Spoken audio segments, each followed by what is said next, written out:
ലോകേഷ് സംവിധാനം ചെയ്ത കൂലി കണ്ടുവന്നു. കൂലിനെ പറ്റി പറയുകയാണെങ്കിൽ ഒരു ആവറേജ് പടം. സീൻസ് എലവേറ്റ് ആവണമെന്നുണ്ടായിരുന്നില്ല, ഹൈ കിട്ടണമെന്നുണ്ടായിരുന്നില്ല. അനിരുദ്ധൊക്കെ മാക്സിമം ചെയ്തിട്ടുണ്ട്, പക്ഷെ ഇടയ്ക്കൊക്കെയോ ഇത് ലോകേഷ് തന്നെയാണോ ഡയറക്ട് ചെയ്തതെന്ന് തോന്നിപ്പോയി. കൂലി ഒരു സ്റ്റാൻഡ് അലോൺ ഫിലിമാണ്, പക്ഷെ ലോകേഷ് 3-4 പടം കൊണ്ട് ഇവിടെ ഉണ്ടാക്കിയെടുത്തൊരു റേഞ്ച് ഉണ്ട്. അതിന്റെ ലെവലിലേക്ക് മേളിലേക്ക് ചെയ്താലേ ഇനി പടങ്ങൾ വർക്കാവുള്ളൂ. പെർഫോമൻസ് നോക്കുകയാണെങ്കിൽ രജനീകാന്ത് വയ്യ, ഫൈറ്റിലൊന്നും വയ്യ. പിന്നെ ഉപേന്ദ്ര അടിപൊളിയായിട്ട് ചെയ്തിട്ടുണ്ട്. സൗബിനും തെറ്റില്ല. പിന്നെ ശ്രുതി ഹാസൻ ആള് ഒരു പ്രാരാബ്ദമൊക്കെ പറയുന്ന ഒരു ക്യാരക്ടറാണ്. പടത്തിലെ ഒരു പോസിറ്റീവ് ഞാൻ പറയാം, ആ ഡി ഏജിങ് സെറ്റപ്പ് അത് അടിപൊളിയായിരുന്നു.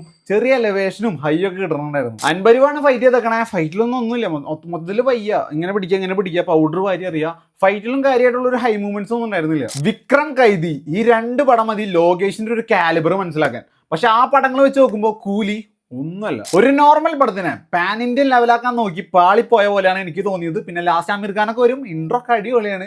പിന്നെ ലോക്കിയുടെ പടങ്ങൾ വെച്ച് നോക്കുമ്പോൾ ഒരു വീക്ക് പടമായിട്ടാണ് എനിക്ക് തോന്നിയത്. ഇത് എൻ്റെ മാത്രം അഭിപ്രായമാണ്. അപ്പം നിങ്ങൾ പടം കണ്ടിട്ടുണ്ടെങ്കിൽ നിങ്ങളുടെ അഭിപ്രായങ്ങളും കാര്യങ്ങളൊക്കെ കമന്റ് ബോക്സിൽ അറിയിക്കാമെന്ന് പറഞ്ഞുകൊണ്ട് അടുത്തൊരു വീഡിയോ കാണാൻ. Bye guys.